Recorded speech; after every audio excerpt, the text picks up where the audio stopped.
Good morning.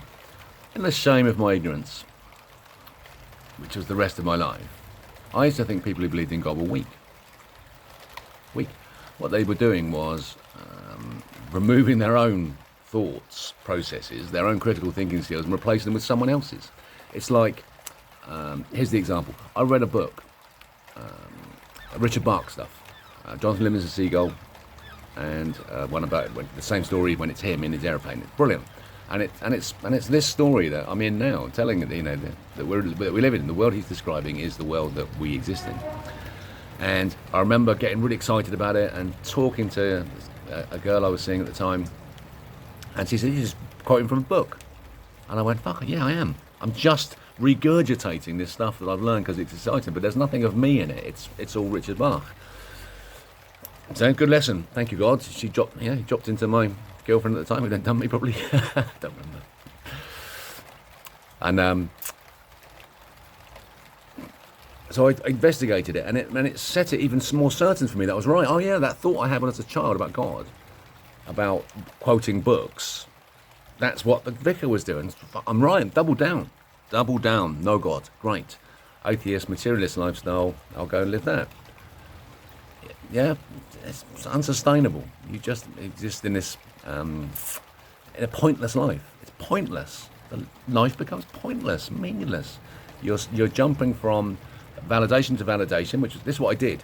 So I just jumped from validation to validation, seeking moment to moment with drugs, with sex, with women, with beer, with thrills, with motorbikes, risk taking, that sort of stuff. Looking for validation all the time, and when I got the validation, it was brilliant. And if I got it then I changed my career and became an engineer and a manager, and had people working for me. And then I had to try to sustain this same meaningless, to bring meaning to the life of my team when I knew life was meaningless. And my managers could manipulate me so easily by validating me just at the right moment. Equally, though, they could fuck up by validating me about something that I meant. Just to me, it meant, well, you've no idea what you're talking about. But I was just prey. And when I started as an engineer, I vowed I was only going to do my hours. Yeah, and where did I find myself before? About 6 years ago, fucking 60-hour weeks, flogging myself, desperate to fucking stay on top of my job. Why? Because my boss might say, "Oh, well done." Yeah, truly, I was that weak. It was pathetic. That's what you do when you live without God. You look for God outside yourself. You look for validation. You just want to be recognized, to be seen. I think all of us ever really we long for is to be seen, to be recognized. And if in being seen and recognized we are loved, well, there can be no finer receipt of a gift. It's to feel loved. Yeah? Like some fucking manager who wants you to then, flog yourself to pay money to the shareholders so that they can retire. Yeah, and then they'll bury you in a box if you're fucking lucky. Great. And yet it works.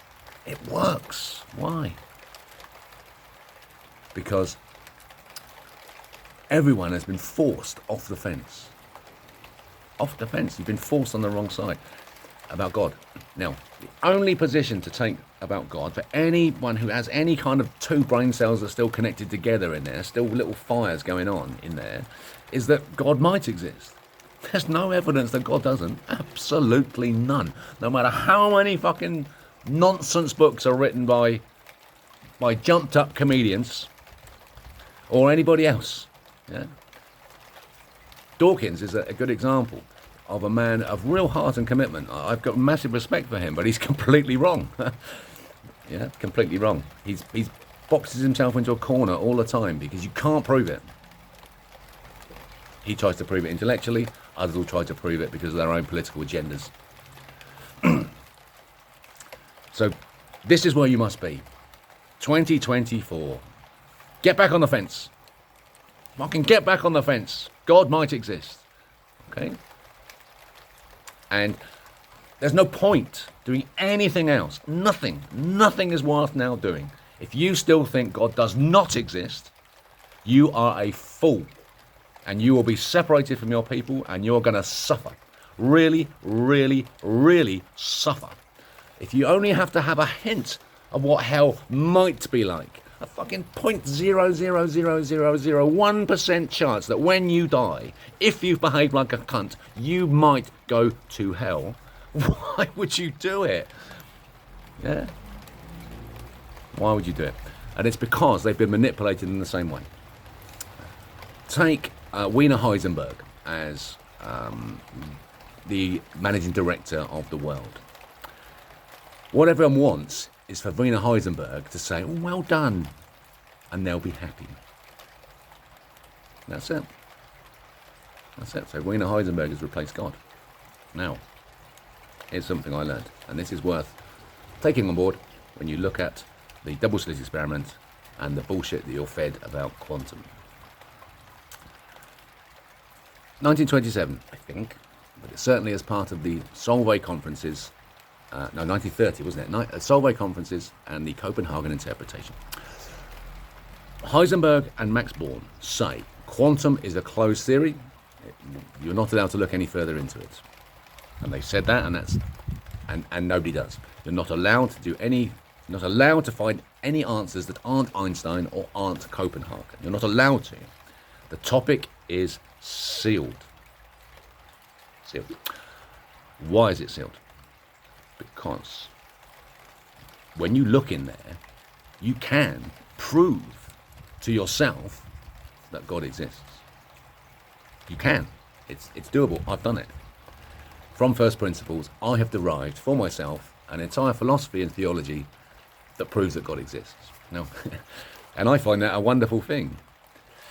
And the reason that I can't prove it to anybody else is because it's God who sealed that topic.